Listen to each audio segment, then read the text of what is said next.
Husband's death reveals a secret he's kept for over 64 years.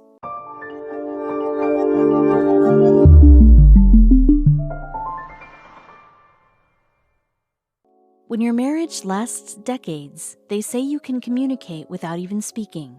You know the small stuff, like how your spouse takes their tea, and could probably recite their morning routine down to their after toothbrushing sighs.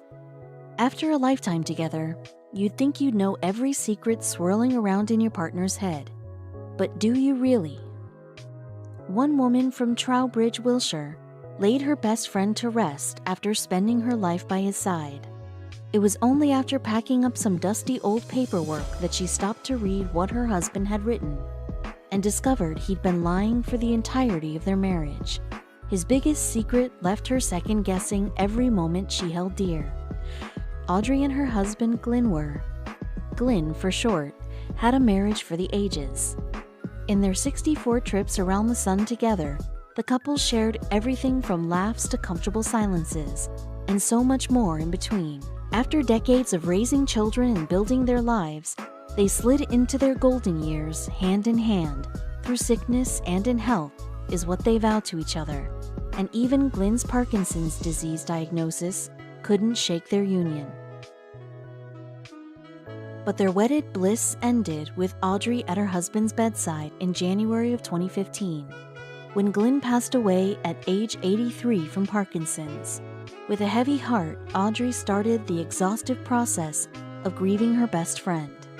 Once the rituals of death had passed and all the neighbors stopped bringing by spare casseroles to share a hot meal's worth of sympathies, Audrey was left alone in the house she shared with Glyn, filled with evidence of their marriage. One day, Audrey cleared out Glyn's old paperwork that she had no use for anymore. Before retirement, her husband was a civil engineer. She'd never involved herself in his work, but curiosity mixed with longing made her glance through the documents before they met the trash can. At first, skimming the page of words scrawled in Glyn's familiar handwriting brought Audrey a pang of comfort. As she read through the sentences, though, the context of her husband's writings made absolutely no sense for that of a civil engineer. Reading through page after page, Audrey said her stomach churned as she discovered the man she thought she'd known best of anyone in the world had concealed a staggering secret. Glyn wasn't only a civil engineer. As he detailed in his writings, when Glyn was 13, word somehow reached government officials that he possessed a photographic memory. Representatives from British intelligence approached the teen for recruitment in 1944. Presenting him with a choice. From the word go, Glyn was sucked into the sensitive world of classified operations. He wrote about an official he'd known simply as Captain, who ushered him through his first assignment, a project he named Operation XX, or Double Cross. Since he was still a minor, Glyn's father had to grant permission for his son to become an official covert agent. The captain met with his father, who consented, then kept and died with his son's secret. He was the only other person aware of his spy identity. As part of Operation Double Cross, Glyn and many others engaged in various counter-espionage measures against the Nazis. Whether that meant feeding false facts to captured Nazi soldiers or planting agents in with the enemy, British intelligence flooded the Germans with disinformation. Glyn specifically mentioned in his writings times when he crawled through the damp darkness of concrete pipes to infiltrate the walls of prisons. Then, once inside, he'd tell lies to German POWs before crawling out the way he came. Throughout the next several decades, when the captain came calling, Glyn would hang up his civil engineering hat and dive back into his work as a spy. Simultaneous to his espionage duties, Glyn met, fell in love with, and married Audrey. Finding out about her husband's secret life hurt and confused Audrey. She admitted, "I was completely oblivious. I have so many questions now that will never get answered. Why did I not know?" It led to reflection on Audrey's part to see if she could pinpoint moments where her husband's veneer had cracked.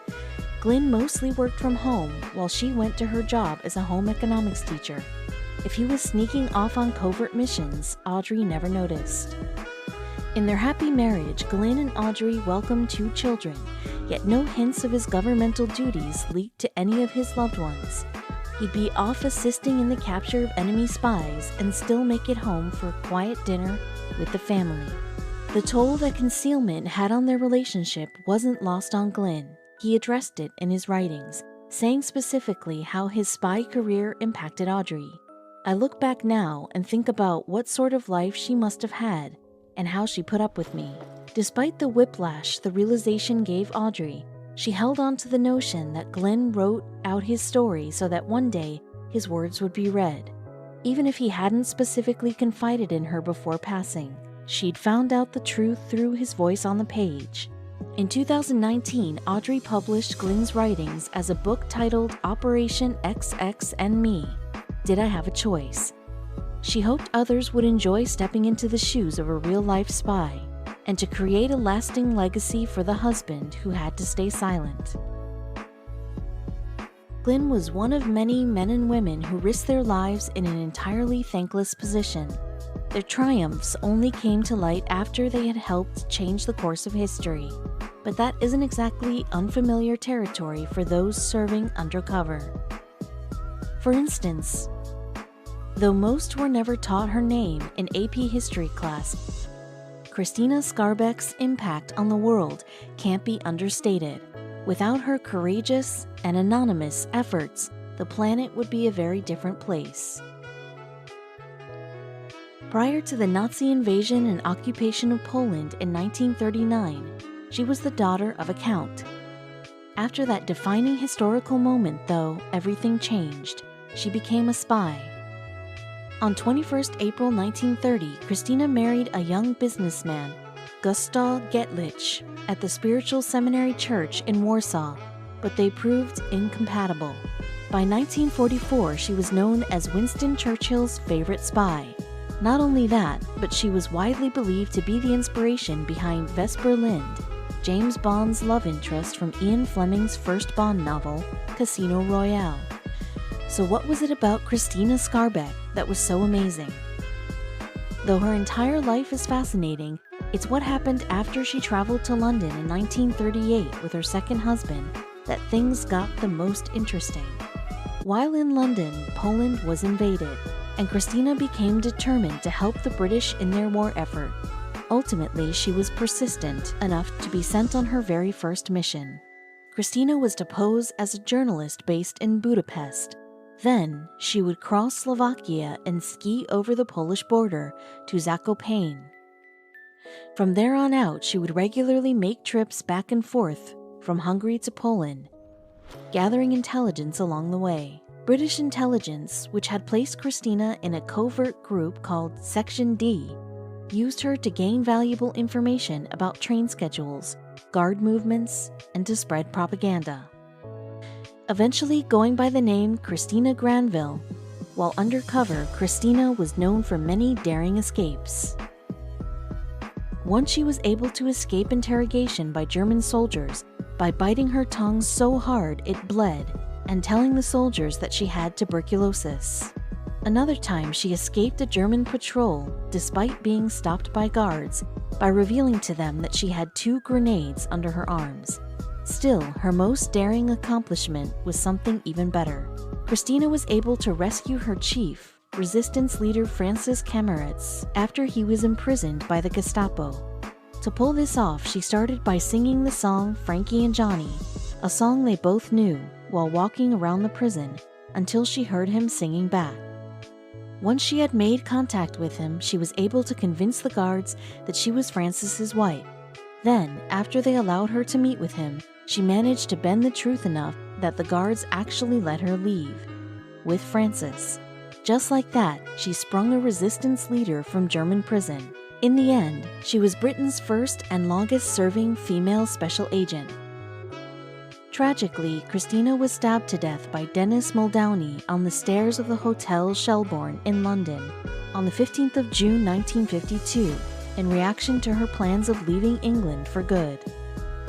Christina's life could serve as an image of World War II's complexity and injustice.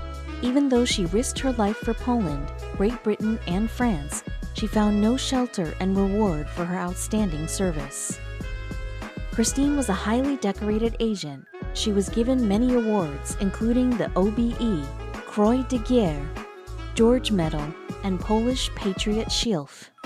In 2013, the book The Spy Who Loved: The Secrets and Lives of Christine Granville was released, and it will be made into a film. Recently, a bronze bust of her was also unveiled at the Polish Hearth Club in London. Bonus fact: Christine Granville is widely believed to be the inspiration for Vesper Lynd, played here by Ursula Andress opposite Peter Sellers' James Bond.